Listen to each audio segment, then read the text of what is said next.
미인도 붓끝으로 어찌 다 그려낼 수 있으리. 한 여인이 여기 5곳이 서 있습니다. 갸름한 얼굴에 삼단 같은 머릿결, 초승달 같은 눈썹, 반듯한 이마와 앵두 같은 입술.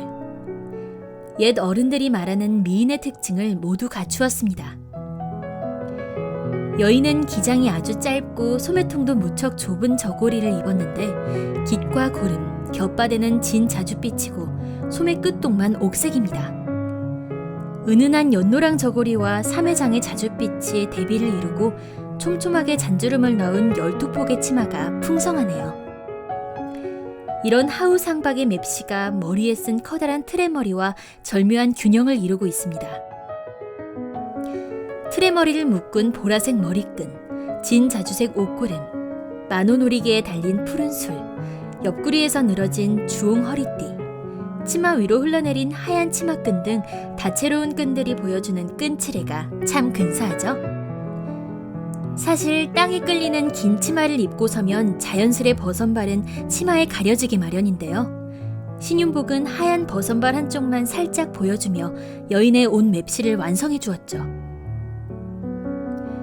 대다수의 미술 사학자들은 그림 속 시구를 이렇게 해석합니다. 화가의 가슴 속에 만가지 봄기운이 일어나니 붓끝은 능히 만물의 초상화를 그려내준다. 즉 신윤복이 자화자찬하며 쓴 화제라고 본 것이죠. 그런데 한문학자 심경호는 호탕한 가슴 속에 봄기운 같은 생명력, 붓끝으로 어찌 물상을 전신할 수 있으랴 라고 조금 달리 해석합니다. 얼핏 보면 반대로 해석하는 것 같지만 사실 이 그림이 여인의 마음까지 전하고 있다는 데는 두 해석 모두 동의하는 것 같아요. 신윤복의 놀라운 솜씨는 머리카락 표현에서 또 한 번 확인할 수 있는데요. 수천 번의 붓질로 가늘고 고운 여인의 머릿결을 진짜같이 그려내고 있습니다.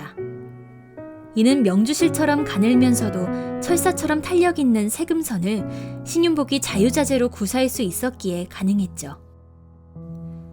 미인도는 가장 사랑받는 조선시대 그림 중 하나지만 이 그림이 일반인에게 공개된 것은 1957년에 미국 주요 도시를 순회하며 개최된 한국 국보전이 최초였어요.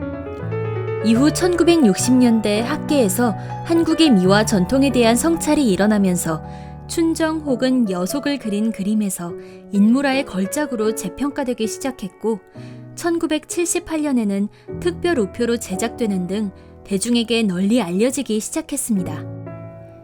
1998년 1월에 신윤복이 이달의 문화인물로 선정되면서 조선 후기의 대표적인 화가로서 명성과 지위를 확고하게 인정받게 되었죠.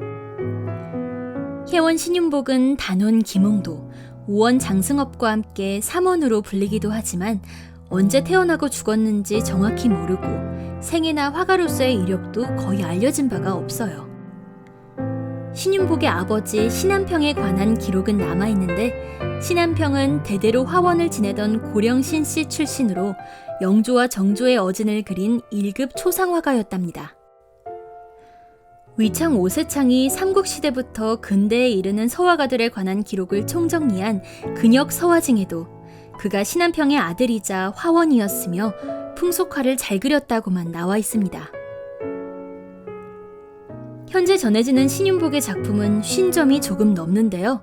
주로 풍속화들이 알려져 있지만 산수와 7점과 영모와 3점 등 다른 멋진 작품들도 있답니다.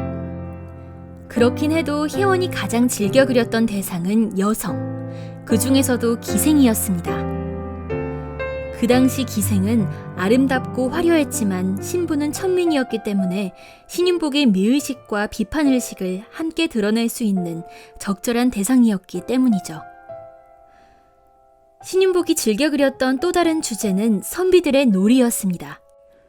봄을 맞아 즐기는 흥겨운 들놀이를 그린 상춘야흥, 솔바람과 연꽃 향기 가득한 마당에서 울리는 가야금 연주를 그린 청금상년, 여름철 낭만적인 뱃놀이를 보여주는 주유청강 등이 대표적이죠. 작은 배에 8명이 타고 있는데도 전혀 비좁아 보이지 않는 것이 참 신기합니다. 게다가 8명의 자세가 모두 다르면서도 조화를 이루고 있죠. 햇빛을 가리는 차일의 푸른빛, 기생들의 푸른 치마, 강물의 푸른 빛이 멋들어진데 바위 절벽마저 검푸른 빛으로 서 있네요.